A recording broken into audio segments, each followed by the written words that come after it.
சொல்லி கொடுத்ததே நம்ம முகத்தாஜ் நம்ம தேவை உள்ளவன்னு ஆக்கி விட்டார். இப்போ எப்போ முகத்தாஜோ இப்போ அல்லாவோட வாழ்கிற வாழ்க்கையை அல்லா கொடுத்துட்டான். இப்போ நம்ம சாப்பிட்டாலும் சரி அல்லா தான் என்னை ஊட்டி விட்றான், நம்ம சட்டை போட்டாலும் சரி அல்லா தான் எனக்கு உடுப்பு போட்டு விட்றான், நம்ம செருப்பு போட்டாலும் அல்லா எனக்கு செருப்பை போட்டு விட்றான்.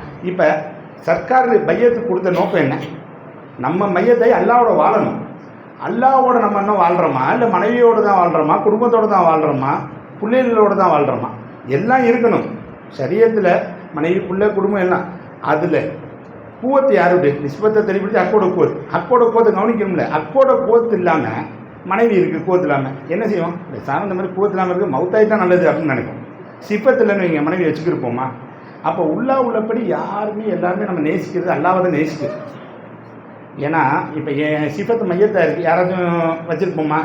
என்ன அடைக்கிறோம். என் மனைவி மையத்தாக இருக்குது, இல்லை பிள்ளைகள் யாருமே வச்சுருக்க மாட்டோம், கப்பலில் அடைக்கிறோம்.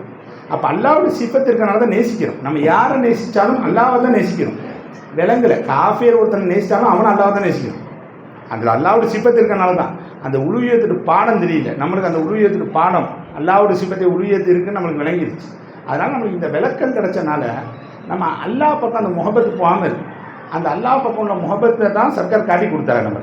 நம்ம எப்போவுமே ஒவ்வொரு செகண்ட் முகத்தாச்சு, நீ விளங்கினாலும் விளங்கட்டாலும் சரி அல்லா உன் தேவையை பூர்த்தி ஆகிட்டே இருக்கான். இப்போ நம்ம முகத்தாச்சுன்னு விளங்கிட்டோம்னா அல்லாவோட வாழ ஆரம்பிச்சு. பல்ல விளக்கினாலும் சரி என்ன செஞ்சாலும் சரி 24 மணி நேரம் தூங்கும் போதும் சரி அல்லா தூங்க வைக்கிறது தெரியும். அம்மா பிள்ளைய தூங்க வைக்கிறது தெரியுது. ஆனால் அல்லா நம்மளை தூங்க வைக்கிறது தெரியல, ஏன்னா உணரல. அதே மாதிரி நம்ம எல்லாரையும் வருத்தப்படுத்திட்டு சந்தோஷமாக இருக்கும் பாருங்க. ஆனால் இப்போ நம்ம மனைவியோட சண்டைனா எல்லாரும் தெரியும். மனைவியோட இன்னைக்கு சண்டை போட்டுட்டு ராத்திரி போய் தூங்கமே இருக்கு. கடையில் வந்தால் கடுப்பாக இருப்பான். வேலை செய்கிற ஆள் இருக்கா கடைக்கு வந்தால் ஒரு மாதிரியாக இருந்தாலும் நான் கண்டுபிடிச்சிடுவேன். ஆனால் மனைவியோட சண்டையாண்டு எப்படி தான் கண்டுபிடிக்கிறியா அப்படிங்குவான். ஏன் எல்லா மூட்டும் என்ன குடும்பத்துக்காக தான் உழைப்பான். மனைவி பிள்ளைகளை மதிக்கலைன்னா எதுக்காக நான் உழைக்கிறேன் அப்படின்னு ஆயிடும். இப்போ நம்மளுக்கு அல்லாவை கொண்டு தான் நம்மளுக்கு வாழ்க்கை. மனைவியை கொண்டோ பிள்ளையை கொண்டோ குடும்பத்தை கொண்டோ சொந்தத்தை கொண்டோ யாரும் தேவை முடியாது. அப்போ அல்லா தான் நம்மளை வாழ வைக்கிறது, அல்லாவுட்டு இது. ஆனால் அந்த அல்லாவை வருத்தப்படுத்துகிறோம், சமாதானமோடு படுத்த மாட்டேங்கிறோம். ராத்திரியில் இஸ்திஃபா நம்மளுக்கு கொடுக்கப்பட்டிருக்கு. எல்லா உன்னை வருத்தப்படுத்திட்டு ரப்பே அப்படி என்னை மன்னிச்சிடல்லா, நான் இந்த மாதிரி பாவத்தெல்லாம் பார்த்துட்டேன் ரப்பே, நீ கூட இருக்க அந்த உணர்வு இல்லையே ரப்பே, நீ தான் என்னை நடக்க வைக்கிறேன்னு உணர்லையே ரப்பே, நீ எனக்கு சிறுப்பு போட்டு, நீ என்னை குளிப்பாட்டுன, நீ எனக்கு சாப்பாடு ஊட்டி விட்ட, இது எல்லாம் நான் கவனிக்கலையே, நான் மக்களவை மட்டும் தான் பார்த்தேன், ஒன்றை பார்க்கலையே அப்படின்ட்டு நம்மளுக்கு அந்த எண்ணம் வர மாட்டேங்குதுங்க. அப்போ அல்லாவை வருத்தப்படுத்தி நம்ம ரொம்ப சந்தோஷமாகவும் நிம்மதியாகவும் இருக்கும். இதை தான் சர்க்கார் காட்டி கொடுத்து. நான் எந்த அல்லாட்ட பிச்சை எடுக்கிறேன், நான் எந்த அல்லாவை கொண்டு வாழ்கிறேன், அதே அல்லாவை நம்பி நீனு வாழ்ப்பா. அந்த அல்லாட்ட நீ பிச்சை ஏறு, என்ன தேவை வந்தாலும் நீ அந்த அல்லாட்ட சொல்லு, எப்படி வாழ வைக்கிற.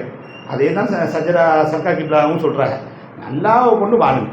அல்லா சர்ப்ரைஸ் பண்ணுறதை பார்த்து பார்த்து பார்த்து இன்பமான ஒரு வாழ்க்கை. ஆனால் அல்ஹம்துலில்லாஹ் அப்போ இருந்த வாழ்க்கை இப்போ நினச்சாவோட மூச்சு வாங்குது.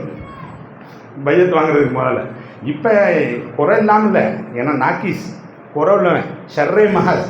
ஆனால் என்ன தான் நம்ம குறை உள்ளவளாக இருந்தாலும் சர்க்காரை பிடிச்சதுக்கு அப்புறம் எந்த குறையும் நிற்க மாட்டேங்குது.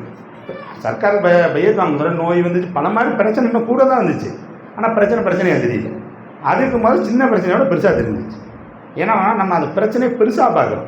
இப்போ பிரச்சனை வந்துச்சுன்னா எல்லாம் என்ன ஏதோ சுத்தப்படுத்த போகிறான், என்னை சரிப்படுத்த போகிறான், என் அந்தஸ்தை உயர்த்த போகிறான், இல்லை எனக்கு பக்குவப்படுத்த போகிறான் அப்படின்னு நம்மளுக்கு அந்த ஒரு ஹாலத்து வருது.